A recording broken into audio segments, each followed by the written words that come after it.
नमस्कार मेरी YouTube family हमशिका voice में आप लोगों का स्वागत है। कहानी अच्छी लगे तो लाइक कमेंट शेयर कीजिएगा और चैनल पे न्यू है तो चैनल को सब्सक्राइब कीजिएगा। आइए सुनते फिर से एक नई कहानी, मायके और ससुराल का दुख। अरे मोहित, तुम अभी तक तैयार नहीं हुए? भला ये भी कोई बात हुई? वहाँ मम्मी इंतजार कर रही होंगी। पापा का ऑपरेशन होना है, मुझे वहाँ होना चाहिए और तुम हो कि अभी तक तैयार ही नहीं हुए हो। गरिमा बैग में जरूरी सामान रखते हुए मोहित से बोली। उसकी बातें सुनकर चाय पीते हुए मोहित ने अपना कप एक तरफ रखा और कहा, अरे यार चले जाएंगे ना, इतनी जल्दी भी क्या है? वहाँ तुम्हारे भाई भाभी सब तो है, फिर क्यों इतनी परेशान हो रही हो? वैसे भी एक छोटा सा ऑपरेशन ही तो है और जो जिसका दर्द है उसे खुद ही झेलना है। वहाँ भला क्या कर लेंगे? उसकी बात सुनकर गरिमा के हाथ वहीं रुक गए। कैसी बात कर रहे हो तुम? भाई भाभी सब अपनी जगह हैं और मैं अपनी जगह हूँ।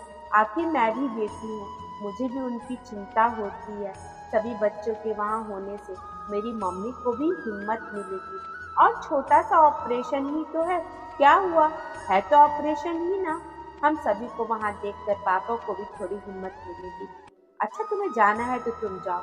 वैसे भी अपेंडिक्स का ऑपरेशन है, सब कुछ जल्दी ठीक हो जाएगा और एक दो दिनों में छुट्टी भी मिल जाएगी।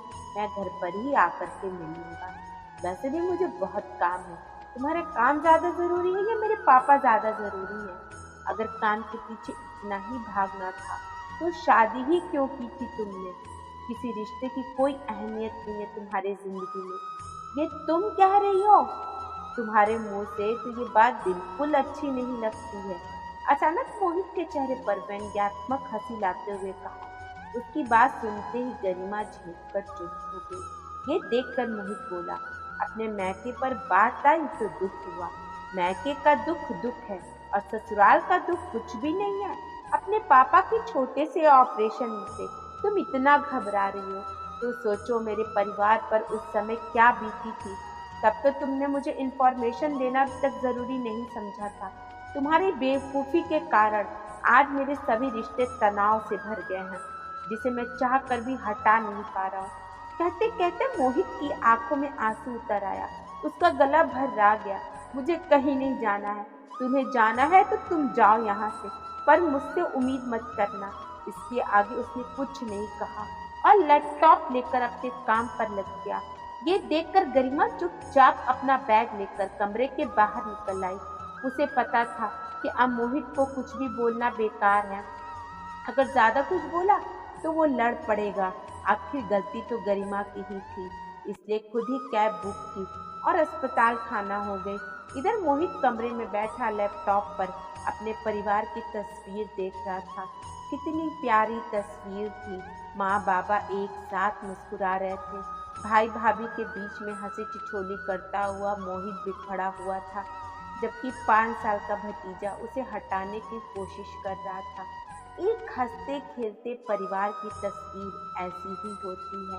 तस्वीर देखते देखते अभी कुछ महीने पहले की बात उसके दिमाग में घूमने लगी। गरिमा और मोहित की अरेंज मैरिज थी, पर गरिमा शुरू से ही अपने ससुराल वालों से घुल मिल नहीं पाई थी।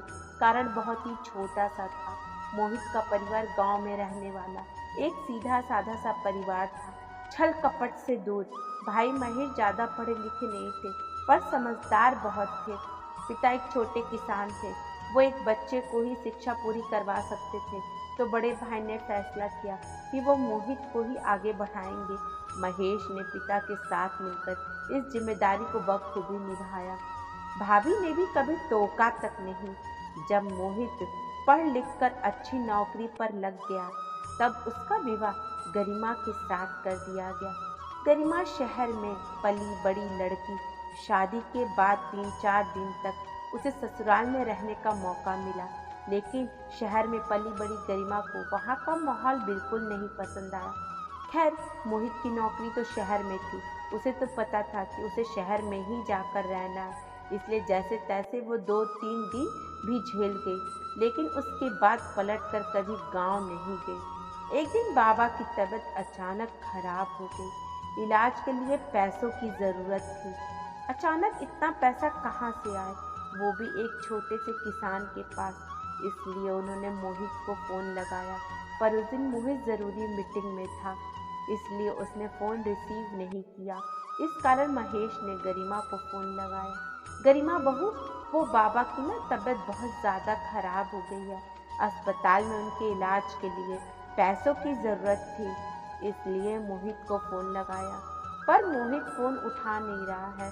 क्या तुम उस तक मेरा संदेश पहुंचा दोगी? उसका ऑफिस घर से 15 मिनट की दूरी पर ही है। ये बेहद ज़रूरी है। जी भैया जी, मैं देखती हूँ, मैं आपका मैसेज उन तक पहुँचाती हूँ, गरिमा ने मुंह बनाते हुए कहा और फ़ोन रख दिया। बस पैसों के लिए फ़ोन कर दिया, छोटा भाई ना हुआ, पैसे कमाने की मशीन हो गई। सरकारी अस्पताल में इलाज करा लेते, लेकिन नहीं, ये तो भाई कमा रहा है। ना बड़बड़ाती हुई गरिमा अपने ही कामों में लग गई। उसने मोहित के ऑफिस जाने की भी जहमत नहीं उठाई और 15 मिनट बाद महेश का दोबारा फ़ोन आया। इस बार गरिमा ने फ़ोन ही नहीं उठाया। गरिमा जानती थी कि मोहित कम से कम 2-3 घंटे तक फ़ोन नहीं उठाएगा, क्योंकि आज सुबह ही मीटिंग के कारण उसने फ़ोन के लिए मना किया था। जब बार बार महेश का फ़ोन आने लगा तो थक हार उसने फ़ोन उठाया, लेकिन इस बार महेश की जगह माँ जी बोल रही थी। अरे बहुरिया, जरा मोहित से बात तो करा देना बिटिया, बहुत ज़रूरी है। बाबा को बहुत तकलीफ हो रही है, उससे बात कर लेंगे तो थोड़ा उनको हिम्मत मिलेगा। अब माँ जी, मैं भी क्या करूँ, ये ज़रूरी मीटिंग में है, नहीं तो मैं आपकी बात करवा ही देती ना। अब आप तो गांव बैठे हो, पर यहाँ शहर में तो 10-10 समस्या है। इनको भी तो अपने ऊपर वालों को जवाब देना पड़ता है। मैं कोशिश तो कर रही हूँ, अब इससे ज़्यादा मैं क्या कर सकती हूँ? गरिमा तुनकते हुए बोली। बहुरिया, तनिक सुनो तो। पर गरिमा ने फ़ोन काट दिया और साथ ही उसे वाइब्रेशन पर भी रख दिया, पर अपने कमरे में जाकर के सो गई। अब कम से कम मैं 2 घंटे तक चैन की नींद सोना चाहती हूँ। अब तो चाहे कुछ भी हो जाए, मैं किसी का फ़ोन नहीं उठाऊंगी, कहकर वो अपनी नींद पूरी करने लगी। लेकिन अभी 1 ही घंटा हुआ था कि दरवाजे पर जोरदार दस्तक हुई, जिससे गरिमा की नींद खुल गई। इस समय दोपहर में कौन आया होगा घर पर? चैन से रहने भी नहीं देते हैं। बड़बड़ाती हुई गरिमा ने जाकर दरवाज़ा खोला। सामने मोहित गुस्से में खड़ा हुआ था। गरिमा कुछ कहती इससे पहले ही मोहित ने अंदर आते हुए गरिमा के गाल पर थप्पड़ दे मारा। मेरे बाबा को मार दिया तुमने, मैं तुम्हें कभी माफ नहीं करूंगा। एक तो गाल पर पड़ा थप्पड़, ऊपर से बाबा की मौत की खबर सुनकर गरिमा हक्की बक्की रह गई। वो कुछ भी नहीं कह पाई, लेकिन तब तक उसके माता पिता वहां पहुंच गए और उन्होंने मोहित को रोकते हुए कहा, ये सब बात की बात है दामाद जी, फिलहाल तो आप निकलने की तैयारी कीजिए, हम कार ले आए हैं, उसी से खाना होते हैं, जल्दी कीजिए। आखिर अपने सास ससुर के समझाने पर मोहित ने फटाफट अपने कुछ कपड़े बैग में रखे और बाहर आ गया। वहीं गरिमा भी अभी भी वैसी ही खड़ी रही थी। ये देखकर उसकी मम्मी ने कहा, तुम्हें अलग से न्योता देना पड़ेगा क्या? एक तो तुम्हारी बेवकूफ़ी के कारण वैसे ही। अब छोड़ो, फटाफट अपने कुछ कपड़े बैग में रखो और चलो। अपने गालों को सहलाती हुई आंखों में आंसू लिए गरिमा ने फटाफट अपने बैग में 2 जोड़ी कपड़े रखे और वहां से बाहर आ गई। उसे देखकर मोहित की आंखों में अंगार बरस रहे थे, इसलिए उसने मुंह दूसरी तरफ फेर लिया। वो लोग कार में बैठ के गरिमा के भाई ने कार गांव की तरफ मोड़ दी। कुछ देर बाद वो लोग गांव में पहुंचे तो वहां मातम पसरा हुआ था। घर से जोर जोर से रोने धोने की आवाजें आ रही थी। लोग बाहर खड़े उसी का इंतजार कर रहे थे। मोहित कार से उतरते ही बदहवास सा पिता की अर्थी की तरफ भागा, जो बाहर बरामदे में ही सजा कर रखी हुई थी। वो अपने पिता के चरणों पर सिर रखकर रो पड़ा। अब क्या लेने के लिए आया है मोहित? तू तो बड़ा आदमी हो गया है, शहर में तुझे बहुत काम है, तेरा बॉस तुझे 2 बातें सुनाएगा, जा तू जा, मैं देख लूंगा अपने बाबा को। अचानक महेश ने कहा। उसकी बातें सुनकर मोहित हक्का बक्का उसे देखता रह गया। कब से फोन लगा रहा था तुझे, तू अब आया है? मेरे पास पैसे नहीं थे, तभी तो तुझे फोन कर रहा था। भगवान ने भी क्या दिल दिखाने के लिए पैदा किया था कि अपने पिता के इलाज के लिए भी पैसे ना जोड़ पाया मैं। भाई मुझे माफ कर दे, मुझे नहीं पता था, मुझे सचमुच कुछ भी नहीं पता था। बाबा के लिए तो ये जान भी हाजिर थी, पैसा तो दूर की बात है। मोहित अपने भाई के गले लग करके बोला, अब तेरी जान का क्या करूंगा मैं, तू जा, तू मेरे मन से उतर गया आज। कहकर महेश ने मोहित को परे हटा दिया, लेकिन अंतिम संस्कार तो होना ही था। सो बाबा का अंतिम संस्कार तो हो ही गया। 15 दिन बाद तक मोहित वहीं रहा, लेकिन महेश ने उसे ठीक से बात तक नहीं की। इन्हीं 15 दिनों में गरिमा ने भी माफी मांगी, पर जो कुछ हो चुका था वो तो हो चुका था। मोहित ने वही फैसला ले लिया था कि अब वो गरिमा के साथ नहीं रहेगा, लेकिन माँ ने मना कर दिया, तेरे बाबा तो इस दुनिया से चले गए, अब तू ये रिश्ता क्या तोड़ रहा है? अपनी गलती की माफी मांग तो रही है वो, खबरदार जो तूने उससे रिश्ता तोड़ने की बात की तो माफ करने वाला बड़ा होता है। माँ के आगे मोहित की बिल्कुल भी ना चली।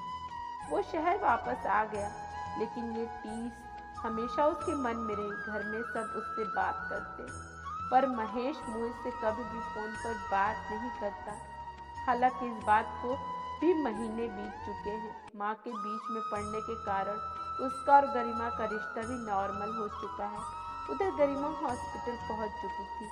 पापा का ऑपरेशन हो चुका था, पर मम्मी ने एक बार भी नहीं पूछा कि मोहित क्यों नहीं आया। आखिर वो भी अच्छे से जानती थी कि उनकी बेटी ने हरकत ही ऐसी की थी, तो वो मोहित से क्या शिकायत करे। खैर, 1 घंटे बाद जब गरिमा वापस आने के लिए निकल रही थी, तो मोहित उसके पापा से मिलने आ गया। मोहित को देखकर उसके पापा बहुत खुश हो गए। उनका हालचाल पूछने के बाद मोहित वहां से खाना हो गया। तब गरिमा ने धीरे से कहा, थैंक यू। गरिमा का रिश्ता भी नॉर्मल हो चुका था। इधर गरिमा हॉस्पिटल पहुंच चुकी थी। पापा का ऑपरेशन हो चुका था, पर मम्मी ने एक बार भी नहीं पूछा कि मोहित क्यों नहीं आया। आखिर वो भी अच्छे से जानती थी कि उनकी बेटी ने हरकत ही ऐसी की थी, तो वो मोहित से क्या शिकायत करे। खैर, 1 घंटे बाद जब गरिमा वापस आने के लिए निकल रही थी, तो मोहित उसके पापा से मिलने आ गया। मोहित को देखकर उसके पापा बहुत खुश हुए। उनका हाल चाल पूछने के बाद मोहित वहां से खाना होने लगा। तब गरिमा ने धीरे से कहा, थैंक यू, तुम मेरे पापा से मिलने आए। उसकी बातें सुनकर मोहित ने सिर्फ एक नज़र उसकी तरफ देखा और कहा, ये मेरी माँ के संस्कार है। उसने ही कहा था कि माफ़ करने वाला बड़ा होता है, और फिर तुम्हारे पापा की तो इसमें कोई गलती भी नहीं थी। कहकर मोहित नीचे आ गया। पीछे पीछे गरिमा भी आ गई और दोनों अपने घर खाना हो गए। दोस्तों, ये कहानी कैसी लगी? अगर अच्छी लगी तो लाइक कमेंट शेयर कीजिएगा, और चैनल पे न्यू है तो चैनल को सब्सक्राइब कीजिएगा। धन्यवाद।